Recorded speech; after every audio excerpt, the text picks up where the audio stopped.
저는 68살 이철수입니다. 시골 이발소집 아들로 태어나 아버지의 바리깡 소리를 자장가 삼아 자랐습니다. 어머니는 제가 7살 때 병으로 떠나셨고 아버지는 저를 키우며 동네 사람들 머리를 다듬어 주셨죠. 손재주가 있었던 아버지 곁에서 저도 자연스레 가위질을 배웠습니다. 우리 동네는 그리 크지 않았어요. 한 웅덩이에서 모두 같이 놀던 시절 서지연이라는 아이가 있었습니다. 지연이는 저보다 3살 어렸지만 항상 어른스러웠죠. 홀어머니와 동생 둘을 데리고 사는 지연은 언제나 책을 끼고 다녔습니다. 아이들이 놀 때도 항상 한쪽에서 책을 읽곤 했어요. 처음부터 지연이가 눈에 들어왔습니다. 초등학교 시절 다른 아이들이 지연을 놀릴 때면 제가 나서서 말렸어요. 어린 마음에 좋아하는 마음이 싹 텄던 겁니다. 철수 오빠, 나 도와줄 수 있어? 연필 좀 빌려줄래? 그렇게 어린 시절을 보내다 고등학교를 졸업하고 저는 아버지의 이발소를 돕기 시작했습니다. 지연은 서울로 대학을 갔고요. 3년이 지나고 25살에 지연이 다시 동네로 돌아왔습니다. 사법고시를 준비하기 위해 조용한 고향에서 공부하겠다며요. 대학을 나온 지연은 더 성숙해져 있었어요. 예전에 수줍던 소녀가 아닌 분명한 목표를 가진 여성으로 변해 있었죠. 몇 번의 만남 후 용기를 내어 지연을 식사에 초대했고 그날 밤 우리는 연인이 되었습니다. 철수 오빠, 저 도와줄 수 있어요? 고시 합격하면 결혼하고 싶어요. 지연의 그 제안이 제 인생을 바꿨습니다. 저는 열심히 일하며 지연의 고시 공부를 뒷바라지했어요. 아침에는 도시락을 싸주고 밤에는 피곤한 지연에게 커피를 내려주며 함께 밤을 새웠죠. 아버지께서 돌아가신 후에도 이발소를 지키며 지연을 지원했습니다. 10년의 실패 끝에 마침내 35살이 된 지연이 사법고시에 합격했어요. 그날 저희는 함께 울었습니다. 드디어 우리의 미래가 시작된다고 생각했습니다. 하지만 지연은 연수원 생활이 시작된 후부터 달라졌어요. 만남이 뜸해졌고 전화도 잘 받지 않았죠. 어느 날 서울에서 우연히 고급 레스토랑 앞에서 지연을 마주쳤습니다. 낯선 양복 입은 남자와 팔짱을 끼고 있던 지연이었죠. 일주일 후 지연이 고향 이발소를 찾아왔습니다. 철수 오빠 고마웠어요. 근데 저 이제 더는 여기 있을 수 없어요. 단 한마디로 10년의 세월이 무너졌습니다. 지연은 판사 집안의 중견기업 대표와 맞선을 받고 결혼이 결정되었다고 했어요. 저는 말없이 바라보기만 했습니다. 가는 길에 행복했으면 좋겠네. 제가 할 수 있는 말은 그것뿐이었어요. 지연은 고개를 숙인 채 이발소를 나갔고 저는 텅 빈 가게에 홀로 남았습니다. 창밖으로 비가 내렸죠. 아버지가 남긴 낡은 바리깡을 만지작거리며 생각했어요. 사랑은 분명히 있었지만 제자리는 없었던 겁니다. 지연이 떠난 후 세상은 더 빠르게 무너져 내렸습니다. 이발소 단골 손님들은 하나둘 대형 미용실로 발길을 돌렸습니다.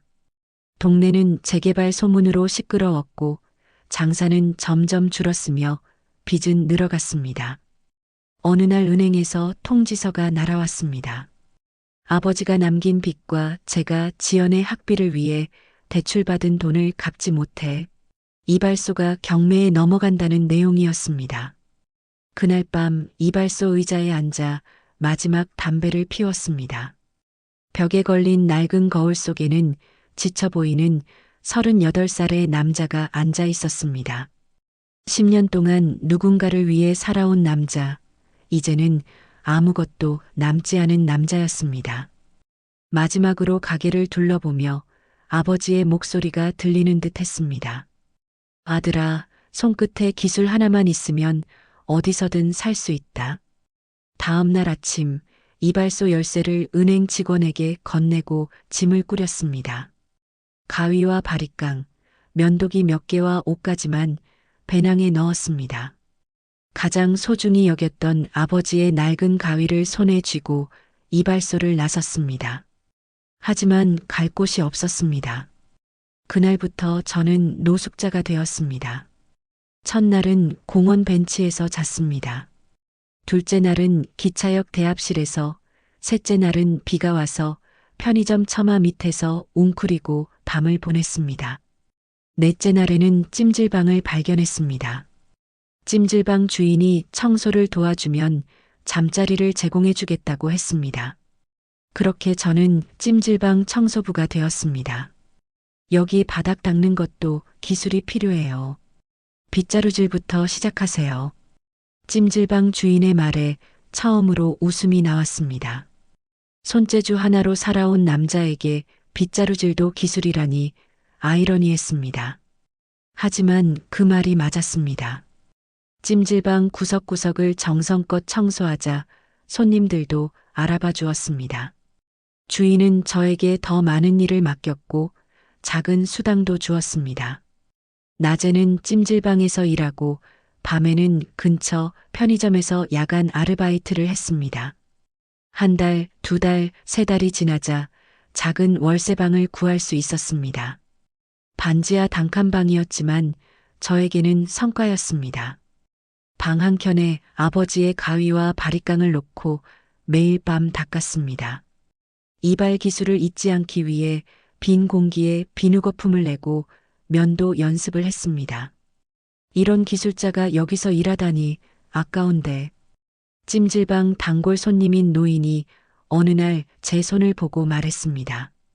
그동안 찜질방 손님 머리를 무료로 다듬어 주곤 했거든요. 노인은 수십 년간 트럭 운전을 하다 은퇴했다고 했습니다. 내 오래된 트럭 한 대가 있는데 가져가서 써요. 요즘은 운전도 못하겠소. 처음에는 거절했지만 노인의 진심 어린 제안에 결국 감사히 받기로 했습니다. 그것이 제 인생의 두 번째 전환점이 될 줄은 몰랐습니다. 낡은 노란색 트럭은 녹이 슬고 엔진도 불안정했습니다. 하지만 손재주가 있던 저는 조금씩 고쳐나갔습니다. 한 달을 꼬박 수리하며 밤을 새웠습니다. 그리고 문득 생각이 떠올랐습니다. 이동식 이발소를 만들면 어떨까 하는 생각이었습니다. 이발사의 복수는 머리를 아름답게 만드는 것이다. 누군가에게 들은 말이 생각났습니다. 그날부터 야간 아르바이트를 마치고 돌아와 트럭을 개조했습니다. 작은 의자를 달고 거울을 설치하고 간이 세면대도 만들었습니다. 사람들이 자유롭게 오르내릴 수 있도록 계단도 달았습니다. 마지막으로 트럭 옆면에 글씨를 썼습니다. 철수 이발소, 머리만 자르는 게 아닙니다. 마음도 쉬어갑니다. 첫 영업일 공단 근처에 트럭을 세웠습니다. 외국인 노동자들이 많이 지나다니는 곳이었습니다. 처음에는 아무도 오지 않았습니다. 2시간을 기다려도 손님은 없었습니다. 하지만 포기하지 않고 기다렸습니다. 마침내 한 외국인 노동자가 조심스레 다가왔습니다. 머리 자르나요? 얼마인가요? 그렇게 첫 손님을 받았습니다. 정성껏 그의 머리를 다듬었고 그는 기뻐하며 친구들을 데려왔습니다. 그날 오후 10명의 외국인 노동자들이 머리를 깎았습니다. 저는 그들에게 절반 가격만 받았습니다.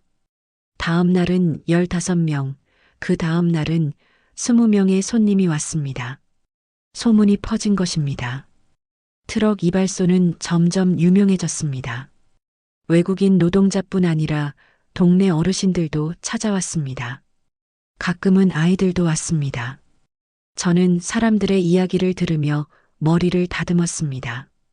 그들의 이야기가 제 마음의 상처를 조금씩 치유해 주었습니다. 누군가에게 도움이 된다는 사실이 기뻤습니다. 천천히 하지만 확실하게 제 자존감이 회복되어 갔습니다. 노란 트럭 이발소는 저의 새 출발이었습니다. 황량한 공단 주변에서 시작한 작은 영업이 점차 확장되어 갔죠. 낮에는 외국인 노동자들이 찾아왔고 저녁에는 퇴근하는 직장인들이 들렀습니다. 주말에는 동네 아이들과 어르신들로 북적였습니다. 사람들은 값싼 가격뿐 아니라 정성 어린 손길을 찾아왔다고 말해 주었습니다. 특히 외국인 노동자들에게 트럭 이발소는 작은 쉼터가 되었습니다.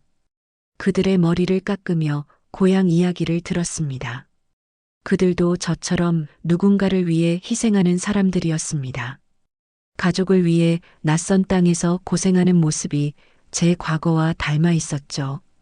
그들의 이야기를 들으며 제 상처도 조금씩 아물어갔습니다. 선생님, 머리를 자르고 나면 마음도 가벼워져요. 신기해요. 베트남에서 온 청년의 말이 가슴에 와닿았습니다. 그렇습니다. 머리카락을 잘라내는 일은 단순히 모양을 다듬는 것만이 아니었습니다. 무거운 것을 덜어내고 새롭게 시작하는 의식과도 같았죠. 그날 이후 트럭에 적어둔 문구의 의미를 더 깊이 느끼게 되었습니다. 머리만 자르는 게 아닙니다. 마음도 쉬어갑니다. 날씨가 좋은 날이면 트럭 옆에 작은 테이블을 펴고 차를 내어드렸습니다. 어르신들은 그곳에 모여 담소를 나누셨죠. 저는 그저 귀 기울여 들었습니다. 그분들의 인생 이야기는 책보다 훨씬 값진 교훈을 주었습니다. 실패와 좌절, 그리고 다시 일어서는 이야기들을 들으며 제 상황이 그리 특별하지 않다는 것을 알게 되었습니다. 트럭 이발소를 시작한 지 1년이 지났을 무렵 조금씩 저축이 쌓였습니다. 여전히 반지하 방에 살았지만 더 이상 굶지 않았고 숙식 걱정은 없었습니다. 그리고 무엇보다 사람들과의 관계가 회복되었습니다. 매일 만나는 손님들 덕분에 사회로 다시 돌아올 수 있었습니다. 바리깡 소리, 가위 다루는 손길, 면도기의 섬세한 움직임이 저를 살렸습니다. 아버지께서 물려주신 기술 하나가 저를 거리에서 건져 올렸습니다. 이발사는 단순한 직업이 아니라 누군가의 모습을 바꾸고 기분을 바꾸고 나아가 인생을 바꿀 수 있는 사람이라는 걸 깨달았습니다. 어느 날 공원 근처에서 영업을 하고 있을 때였습니다. 휠체어를 탄 노인이 손자의 부축을 받으며 트럭 앞에 서셨습니다. 휠체어 때문에 트럭에 오르기 어려웠기에 저는 도구를 가지고 내려갔습니다. 노인의 머리를 깎아드리는 동안 주변에 사람들이 모여들었습니다. 그 모습을 본 한 남자가 저에게 명함을 건넸습니다. 참 아름다운 모습이네요. 저는 지역 방송국 PD입니다. 혹시 인터뷰 가능하실까요? 처음에는 망설였습니다. 저 같은 사람이 방송에 나가도 될까 싶었습니다. 하지만 그 PD는 진심으로 제 이야기를 듣고 싶어 했습니다. 작은 이발소에서 시작해 트럭 이발소로 이어지는 이야기, 바닥에서 다시 일어서는 이야기를 말입니다. 결국 인터뷰에 응했고 다음 달에 작은 지역 방송에 출연하게 되었습니다. 방송에서는 저를 가위로 인생을 다시 빚은 남자라고 소개했습니다. 그 방송이 저의 인생을 또 한 번 바꾸게 될 줄은 몰랐습니다. 방송 이후 트럭 이발소를 찾는 손님이 갑자기 늘었습니다. 사람들은 제 이야기에 감동했다며 찾아왔습니다. 그 중에는 한 노인이 있었는데 알고 보니 제가 어렸을 때 도움을 받았던 양 사장님이었습니다. 양 사장님은 오랫동안 운영하던 이발소를 접고 계시던 참이었다고 했습니다. 철수야, 내 가게 어떻겠나? 나이가 들어 더 이상 운영하기 힘들구나. 네가 이어받았으면 좋겠다. 그렇게 저는 드디어 정식 이발소를 갖게 되었습니다. 노란 트럭은 추억으로 남겨두고 양 사장님의 골목 이발소를 새롭게 단장했습니다. 작고 오래된 가게였지만 저에게는 하늘이 내려준 선물이었습니다. 가게 문을 처음 열던 날 가슴이 벅차올랐습니다. 다시 한번 제자리를 찾은 느낌이었습니다. 양 사장님의 이발소를 물려받은 날은 제 인생에서 가장 기쁜 날 중 하나였습니다. 빗물이 새는 작은 이발소였지만 제게는 황금보다 귀한 공간이었죠. 오래된 간판을 내리고 철수 이발소라는 새 간판을 달았습니다. 처음으로 제 이름을 건 가게를 갖게 된 것입니다. 첫날 양 사장님의 단골 손님 몇 분이 찾아오셨습니다. 호기심 어린 눈으로 저를 살펴보셨죠. 많이 긴장했지만 손에 가위를 쥐는 순간 모든 불안이 사라졌습니다. 아버지에게 배우고 수십 년간 갈고 닦은 기술이 제 몸에 스며 있었기 때문입니다. 양 사장보다 솜씨가 더 좋네. 역시 젊은 힘이 다르구만. 첫 손님의 칭찬에 마음이 따뜻해졌습니다.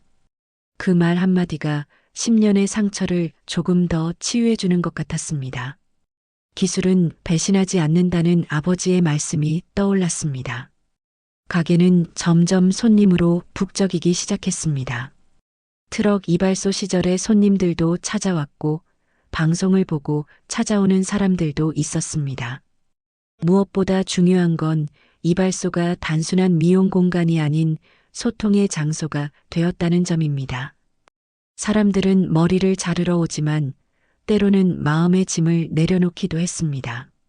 한 아버지는 반항하는 아들 때문에 속상하다며 한숨을 쉬었고 한 청년은 취업 실패로 좌절하고 있었습니다. 저는 그저 가위질하며 그들의 이야기를 들어주었습니다. 제 경험담을 가끔 들려주기도 했죠. 바닥까지 떨어졌던 사람의 이야기는 다른 사람에게 작은 희망이 되었습니다. 가게 한쪽에 작은 책장을 마련했습니다. 손님들이 기다리며 읽을 수 있도록 다양한 책을 비치했죠. 특히 자기계발서와 고전문학을 많이 두었습니다. 제가 힘들 때 위로받았던 책들이었거든요. 어떤 손님들은 책을 읽다가 감명받아 빌려가기도 했습니다. 벽에는 아버지의 낡은 가위와 바리깡을 장식품처럼 걸어두었습니다.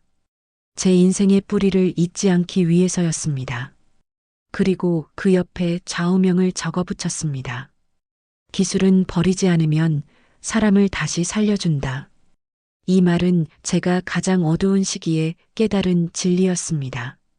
모든 것을 잃고 길거리에 나앉았을 때도 손끝의 기술만은 남아 있었습니다. 그 기술이 저를 다시 일으켜 세웠죠.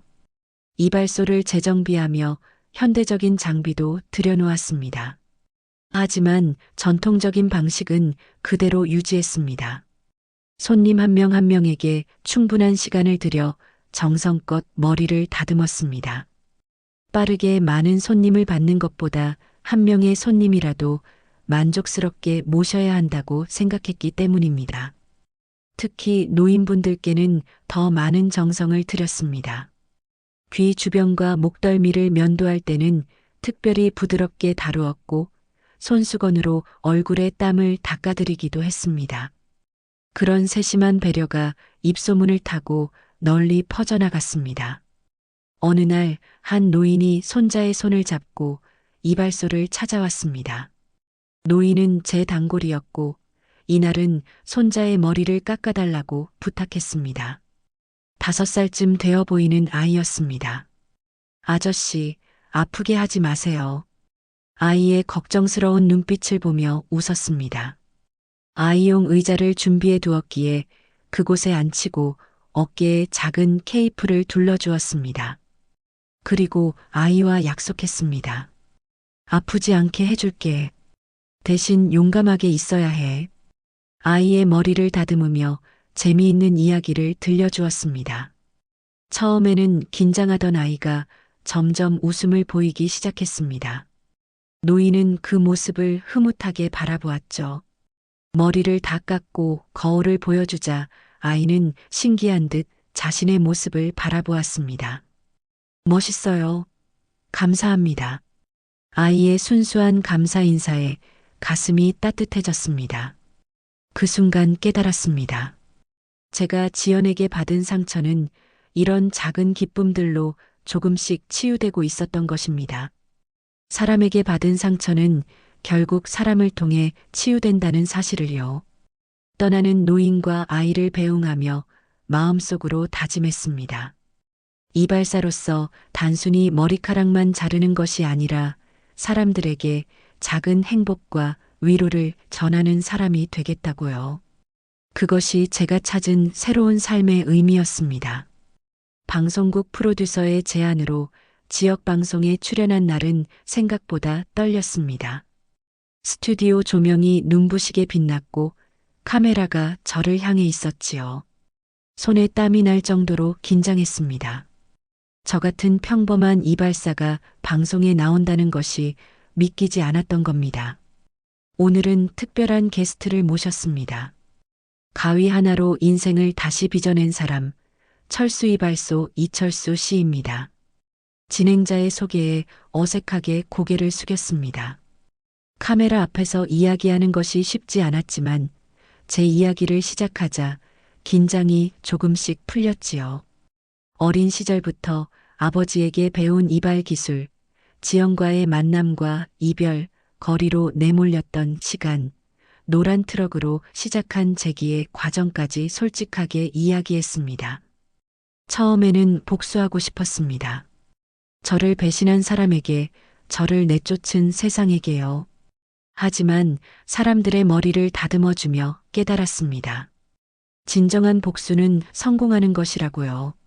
진행자는 제 말에 깊이 공감한다며 눈시울을 붉혔습니다. 방송이 끝난 후 스태프들도 진심 어린 응원을 전해주었고 프로듀서는 이번 방송이 시청자들에게 큰 감동을 줄 것이라고 확신했습니다. 그 말은 정확했습니다. 방송 이후 철수 이발소는 손님들로 넘쳐났지요. 가게 전화기는 쉬지 않고 울렸고 예약 없이는 머리를 자르기 어려울 정도였습니다. 지역 신문에서도 인터뷰 요청이 왔고 다른 방송국에서도 출연 제의가 들어왔습니다. 어느 날 한 사업가가 찾아왔습니다. 그는 제 이야기를 듣고 감동받았다며 철수 이발소를 프랜차이즈로 확장해보자고 제안했지요. 처음에는 망설였습니다. 작은 이발소를 지키는 것만으로도 행복했기 때문입니다. 하지만 그의 말을 듣고 생각이 바뀌었습니다. 이철수 씨의 기술과 철학을 더 많은 사람들에게 전하면 좋지 않을까요? 저는 사업적인 부분을 도울 테니 당신은 기술과 정신을 전수해 주세요. 그의 제안을 받아들이기로 했습니다. 하지만 한 가지 조건을 달았지요. 단순히 돈을 버는 사업이 아니라 기술의 가치와 사람 냄새 나는 서비스를 중시하는 이발소를 만들겠다고요. 사업가는 흔쾌히 동의했습니다. 철수 이발소 둘째 지점을 열기 위해 새로운 이발사를 모집했습니다. 기술도 중요했지만 무엇보다 사람을 대하는 마음가짐을 중시했지요. 첫 번째로 채용한 사람은 젊은 청년이었습니다. 기술은 부족했지만 손님들의 이야기를 경청하는 자세가 좋았습니다. 기술은 가르쳐주면 늘지만 마음은 가르칠 수 없습니다. 당신에게서 진심이 보여 채용했습니다. 청년은 제 말에 감사해하며 열심히 일했습니다. 그의 기술은 빠르게 향상되었고 손님들도 그의 진심 어린 태도를 좋아했습니다. 두 번째 이발소는 첫 번째만큼 성공적이었습니다. 시간이 지나며 철수 이발소는 5개, 10개로 늘어났지요. 각 지점마다 제가 직접 교육했습니다. 단순한 이발 기술뿐만 아니라 손님을 대하는 마음가짐, 가게를 관리하는 방법까지 모두 전수했습니다. 때로는 밤을 새며 이발사들을 가르쳤고 주말에는 모든 지점을 돌며 품질을 점검했지요. 그런 노력 덕분에 철수 이발소는 단순한 프랜차이즈가 아닌 정성과 기술을 중시하는 브랜드로 자리 잡았습니다. 저는 본점에서 계속 일했습니다. 사업이 커져도 직접 손님의 머리를 자르는 기쁨을 놓치고 싶지 않았거든요. 특히 오래된 단골 손님들은 제 손길을 기다렸고 저 역시 그분들과의 대화를 즐겼습니다. 이발소를 찾는 손님들 중에는 유명인들도 있었습니다. 정치인, 기업가, 연예인들이 제 소문을 듣고 찾아왔지요. 그들도 다른 손님들과 똑같이 대했습니다. 제게는 모두가 소중한 인연이었으니까요. 한 유명한 배우는 제 손길에 감탄하며 말했습니다. 이발소에서 이런 정성을 느껴본 적이 없어요. 마치 예술가의 손길 같습니다. 그 말에 웃으며 답했습니다. 저는 예술가가 아닌 기술자입니다. 다만 사람을 대하는 마음이 다를 뿐이지요.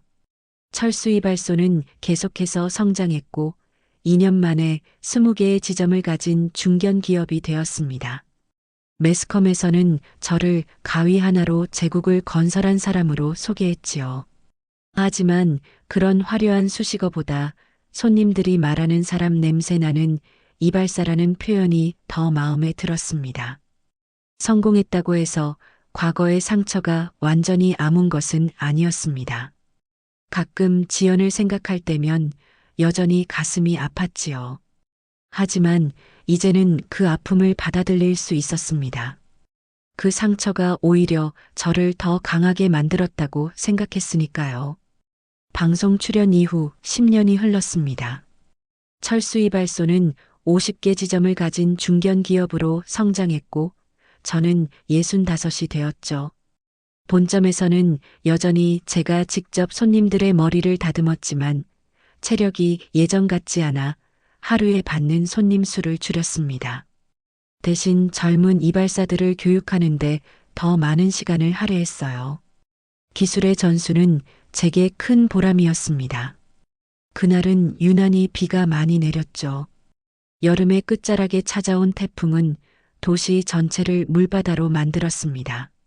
손님이 적을 것이라 생각했는데 오히려 발 디딜 틈 없이 붐볐어요. 비를 피해 들어온 사람들이 그대로 머리를 자르기로 결정한 겁니다. 오후 3시쯤 한 노인이 요양보호사의 부축을 받으며 이발소에 들어왔어요. 80대로 보이는 노인은 휠체어를 타고 있었고 요양보호사는 마른 수건으로 노인의 젖은 머리를 닦아주고 있었습니다. 들어오세요. 저쪽 의자로 모시죠. 노인을 맞이하며 직원에게 눈짓했어요. 휠체어를 타신 분들을 위한 특별 의자가 있었거든요. 노인을 모시고 가는 동안 요양보호사의 뒷모습이 어딘가 익숙하다고 느꼈죠. 하지만 얼굴을 볼 수 없어 누구인지 알 수 없었습니다. 노인의 머리를 다듬기 시작했어요. 오래 살아온 세월의 흔적이 깊게 패인 얼굴이었습니다. 노인은 제게 이것저것 질문했죠. 이발소를 언제부터 했는지, 어떻게 이렇게 큰 프랜차이즈가 되었는지 등등. 친절하게 대답해드리는 동안 요양보호사는 잠시 화장실에 다녀오겠다며 자리를 비웠어요.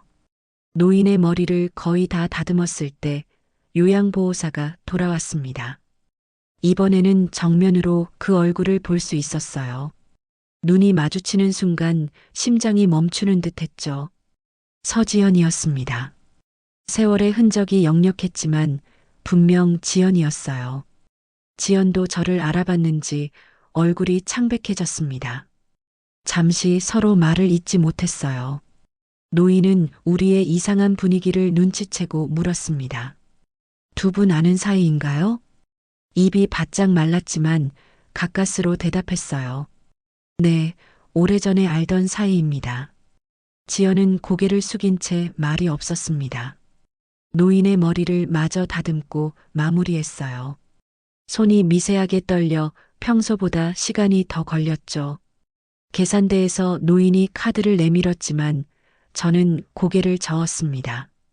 오늘은 제가 대접하겠습니다. 노인은 감사하다며 휠체어를 밀고 나갔어요.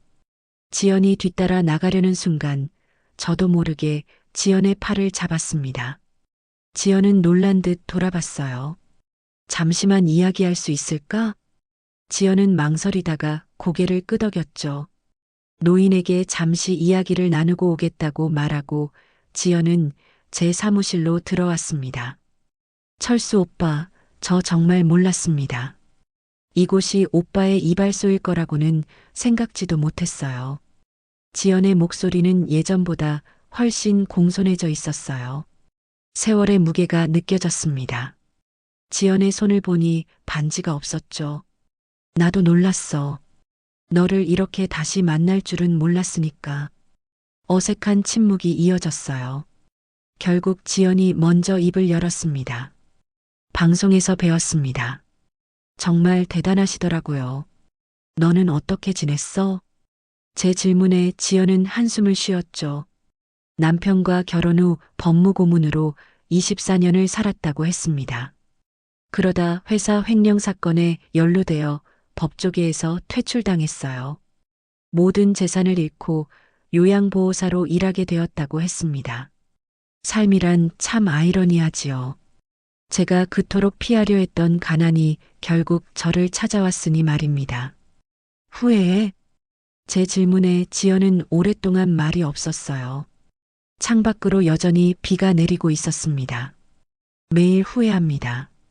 하지만 이제는 그저 살아갈 뿐이에요. 오빠는 어떠신가요? 저를 원망하고 계신가요?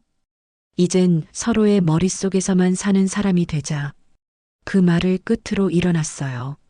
지연은 고개를 끄덕이고 자리에서 일어났습니다. 사무실을 나서기 전 지연이 돌아보며 말했어요. 정말 멋지게 성공하셨네요. 기쁩니다. 지연을 다시 만난 후로 저는 더 열심히 일했습니다. 마음 한구석에 남아있던 미련이 완전히 사라진 듯 했죠. 마치 오래된 상처가 마침내 아물어버린 것 같았습니다. 그해 겨울 철수이발소 50호점이 서울 강남에 문을 열었습니다. 전국 각지에 퍼진 철수이발소는 단순한 이발소가 아닌 하나의 문화로 자리 잡았죠. 기술과 정성이라는 가치를 지키며 성장한 브랜드였습니다.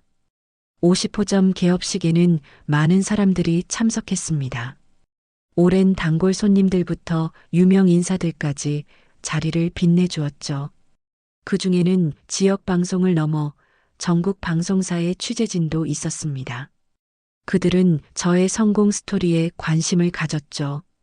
어떻게 이발소 하나로 이런 성공을 이룰 수 있었는지 궁금해했습니다.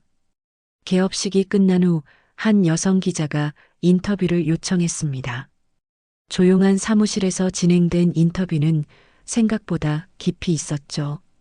기자는 제 과거에 대해 많이 조사한 듯 했습니다. 이철수 회장님, 노란 트럭 이발소부터 시작해서 50개 지점까지 정말 대단한 성공이십니다. 이런 성공의 비결이 궁금합니다. 특별한 비결은 없습니다.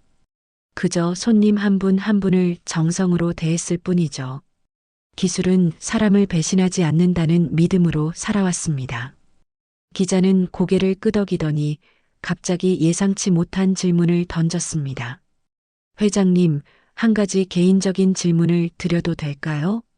과거에 회장님을 떠났던 사람이 있다고 들었습니다. 그때 당신을 떠났던 사람 용서하셨나요? 질문을 듣는 순간 제 마음이 흔들렸습니다. 하지만 이내 마음을 가다듬고 담담히 대답했습니다. 그 사람은 나를 떠났고 나는 그 길에서 나를 찾았습니다. 용서라기보다는 감사함이 더 맞을 것 같네요. 만약 그때 그 상처가 없었다면 지금의 저도 없었을 테니까요. 기자의 눈에 감동의 빛이 어렸습니다. 그녀는 더 이상 질문하지 않고 인터뷰를 마쳤죠. 다음 날 신문에는 제 이야기가 크게 실렸습니다. 가위 하나로 시작한 기적, 철수이발소 50호점 개업이라는 제목의 기사였습니다. 기사 말미에는 제가 한 말이 인용되어 있었죠. 그 기사를 본 많은 사람들이 연락을 해왔습니다. 그 중에는 오래전 지연과 결혼했던 남자도 있었습니다. 이철수 씨, 정말 대단하십니다. 제가 그때 지연을 데려갔던 사람입니다. 이렇게 연락드려 죄송합니다. 그는 해외에서 전화를 걸어왔다고 했습니다. 도피 생활을 하고 있지만 제 기사를 보고 꼭 연락하고 싶었다고 했죠. 그의 목소리에는 후회와 부러움이 섞여 있었습니다. 저는 그저 담담히 받아들였습니다. 그와 이야기를 나누며 더욱 확실히 알게 된 것이 있었습니다. 진정한 복수는 성공이라는 사실이었죠. 철수 이발소는 계속해서 성장했습니다. 50호점이 문을 연 지 1년 만에 60호점까지 늘어났죠. 이발소를 넘어 미용학원도 설립했습니다. 저의 기술과 철학을 젊은이들에게 전수하고 싶었거든요. 학원에서는 기본적인 이발 기술뿐만 아니라 손님을 대하는 마음가짐, 경영 노하우까지 가르쳤습니다. 많은 졸업생들이 철수 이발소의 직원으로 또는 독립하여 자신만의 이발소를 운영했죠. 68살이 된 지금 저는 본점에서 일주일에 2번 정도만 특별 고객들의 머리를 다듬습니다. 나머지 시간은 신입 이발사 교육과 새로운 지점 개발에 힘쓰고 있죠. 가끔 지연이 생각날 때면 그날 비 오던 날의 만남을 떠올립니다. 인생은 참 예측할 수 없는 것이라고 느끼곤 합니다. 어떤 사람들은 제 성공을 품위 있는 복수라고 표현합니다. 저를 배신한 사람에게 원망하거나 저주하는 대신 더 크게 성공하여 보여준 것이라고요. 하지만 저는 그런 말에 고개를 젓습니다. 이것은 복수가 아닙니다. 그저 제 인생을 살아온 결과일 뿐이죠. 누군가를 향한 분노나 원망으로는 이런 성공을 이룰 수 없다고 생각합니다. 오히려 감사한 마음으로 앞을 바라보며 걸어왔기에 가능했던 일이라고요. 이제 철수 이발소는 70개 지점으로 늘어났습니다. 68살이 된 저는 주로 본점에서 특별한 고객들만 담당하고 있습니다. 그것도 일주일에 한두 번 정도만 말이죠. 젊은 시절처럼 하루에 수십 명의 손님을 받을 체력은 이제 없습니다. 하지만 손끝의 감각은 여전히 살아있습니다. 기술은 나이를 먹지 않는다는 말이 맞는 것 같습니다. 따뜻한 봄날 오후 본점 문이 열리고 낯익은 얼굴이 들어왔습니다. 첫 번째 단골 손님이었던 노인이었죠.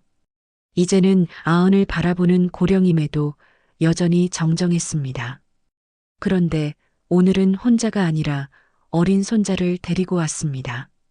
17살 정도로 보이는 아이였죠. 이 선생, 오늘은 내 손자의 머리를 부탁하네. 학교 입학을 앞두고 있어. 노인의 말에 웃으며 고개를 끄덕였습니다. 마침 예약도 없어 바로 아이의 머리를 자르기로 했죠. 작은 보조 의자를 가져와 이발 의자 위에 올렸습니다.